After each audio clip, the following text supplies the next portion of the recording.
কাল শুরু বিপিএলের সিলেট পর্ব। প্রথম দিনই নামছে স্বাগতিকরা। দুপুর 1:30টায় রংপুর রাইডার্সের মুখোমুখি সিলেট স্ট্রাইকার্স, আর সন্ধ্যা 6:30টায় ফরচুন বরিশাল লড়বে দুর্বার রাজশাহীর বিপক্ষে।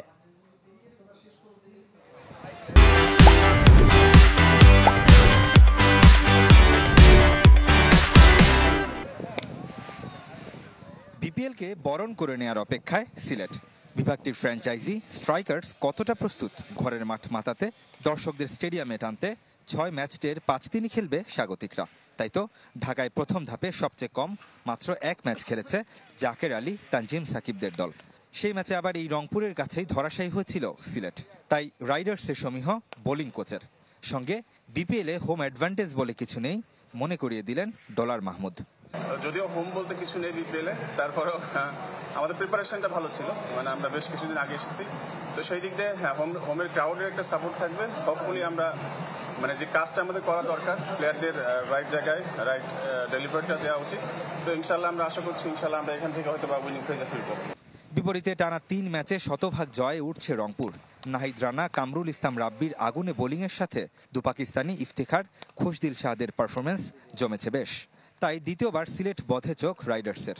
আমরা প্রথম টিমটা দিচ্ছি এবং চেষ্টা থাকবে যে পরেরগুলো যে ম্যাচগুলো আছে ওইগুলো আমরা 1 বাই 1 ম্যাচ যেটা এটা বেস্ট প্লেয়ার নিয়ে আসবে, আমরাও আমাদের বেস্টটা নিয়ে আসবো। এবং অবশ্যই যে আগের ম্যাচটা যে আমরা জিতছি একটা কনফিডেন্ট অবশ্যই আছে। সো ওইভাবে ইনশাল্লাহ আমরা এটা দিয়ে চেষ্টা করব। একাডেমি মাঠে একই দিনে ঘাম ছড়িয়েছে বরিশাল, রাজশাহীও।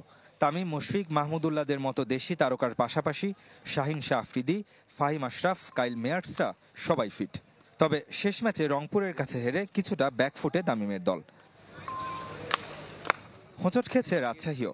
ঢাকার প্রথম পর্বে চিটাগং কিংসের কাছে এখনো পর্যন্ত সবচেয়ে বড় হারের লজ্জা পেয়েছে। পছন্দের ভেন্যুতে নিশ্চয়ই জ্বলে উঠতে চাইবেন এখনো নিজেকে মেলে ধরতে না পারা এনসিএল টি20 হিরো জিসান আলম। এই বরিশালের কাছেই হার দিয়ে আসর শুরু করা রাজশাহীর তাই প্রতিশোধের মিশন। আমরা হয়তোবা খুব ক্লোজে যে হয়তোবা হেরে গিয়েছিল, বাট খাতা কাগজে কলমে যেটা বললেন যে আসলে বড় টিম অবশ্যই বলবো, কিন্তু বাট একটা জিনিস হলো মাঠে সেটা প্রুভ করার একটা ব্যাপার থাকে। আমাদের টিমও ভালো একটা পজিশনে আছে, সবাই ভালো আত্মবিশ্বাস আছে, ব্যাটসম্যানরা ভালো করতেছে, বলাররাও মোটামুটি ভালো হচ্ছে। আমি ব্যক্তিগতভাবে এখনো সফল হতে পারিনি, তবে আমার দলটা বেশ শক্তিশালী। এখানকার উইকেট কেমন তা নিয়ে ধারণা নেই, তবে যেমনই হোক আমাদের দল নিয়ে আমরা আত্মবিশ্বাসী। হোম অফ ক্রিকেটে এখনো পর্যন্ত 4 ছক্কার আক্ষেপ মিটিয়েছে এবারের বিপিএল, যা আগ্রহ বাড়িয়েছে সিলেট পর্বেও। রেদওয়ান শুয়েব, চ্যানেল 24, সিলেট আন্তর্জাতিক স্টেডিয়াম, সিলেট।